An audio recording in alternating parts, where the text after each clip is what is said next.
Алтернатива не ги даваат своите министерски позиции за кои веќе се пазарат ДУИ и СДСМ со Алијанса за албанците. Ни велат треба да ги остапат тие на кои им гори под нозете од огнената група кои се закануваат дека ќе формираат посебна пратеничка група. Не гледаат причина за нов коалиционен партнер во владеачкото мнозинство кое според нив и вака добро функционира.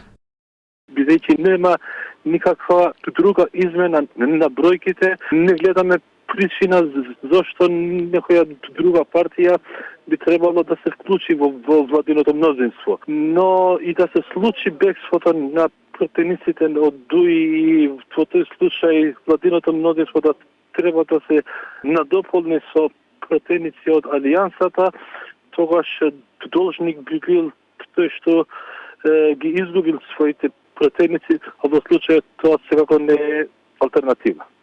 Од петокот се шпекулираше дека од алтернатива се бара да ги остапат ресорите здравство и министер без ресор од причина што делот со партиците се незадоволни од министерот Сали. Извори од Алијанса на албанците потврдуваат дека разговорите не одат така лесно, дека никој не сака да попушти, а сите сакаат да добијат. ДУИ наводно се подготвуваат да се откажат од министерствата за животна средина и за образование. Едното да го отстапат на Алијанса, а другото да го заменат за ресорот правда. СДСМ пак не сакаат да се откажат од бројот на министерски места, но се расположени за рокада, иако премиерот упорно тврди дека се уште не се разговара за ресори. Не сме разговарале конкретно за ресори и за преземање на одговорност во одредени ресори.